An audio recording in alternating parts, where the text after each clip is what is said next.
Hello, मी रुपाली तुमचे speed maths with वेदाजमध्ये स्वागत करते. स्क्वेअरिंग बघणार आहोत, म्हणजे एखाद्या संख्येचा पण स्क्वेअर कसा सोप्या पद्धतीने काढू शकतो ते बघणार आहे. मागच्या व्हिडिओमध्ये आपण बघितलं होतं बेस्ट मेथड ऑफ स्क्वेअरिंगचा पार्ट ए. आज आपण पाहणार आहोत पार्ट बी. आज आपण बघणार आहोत पार्ट बी.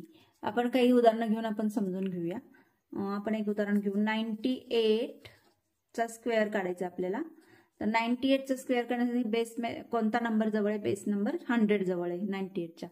तर 98 चा 100 मायनस किती? 2 केले की 98 येणार, म्हणून आपण -2 करणार आहोत. तर 98 मायनस 2 केले की 96 येणार, आणि आपण 2 × 2 करणार आहोत, म्हणजे त्याचा आन्सर येणार 4. पण हे 2 डिजिट असल्यामुळे आपण इथे एक 0 देणार आहे, आणि मग आपला आन्सर आला 0 4.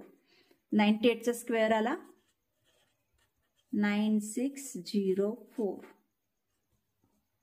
आपण अजून एक उदाहरण घेऊन बघूया. समजा आपण 1003 घेतलं, तर हा कोणता बेस नंबर जवळ आहे? 1000 च्या जवळ आहे. तर 1000 प्लस 3 केलं की 1003 आहे, म्हणून आपण इथं काय करणार आहे? +3 करणार आहे. तर 1000 प्लस 3 करणार आहे. 6 आलं, 0 0 1.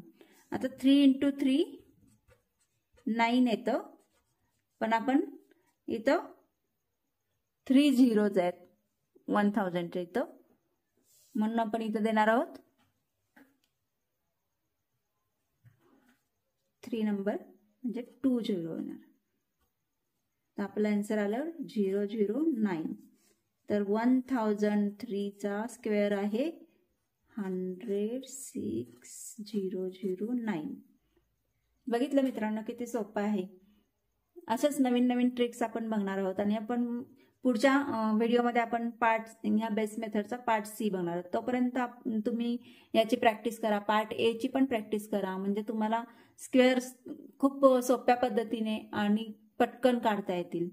तर आज माझा हा व्हिडिओ तुम्हाला आवडला असेल तर ह्या व्हिडिओला लाईक करा, सबस्क्राईब करा आणि शेअर करा, म्हणजे तुमच्या कुटुंबातील प्रत्येक व्यक्तीला किंवा तुमच्या मित्रमैत्रिणींना सुद्धा हा गणिताची गोडी लागेल, आणि गणित किती सोप्या पद्धतीने करता येतं हे समजेल.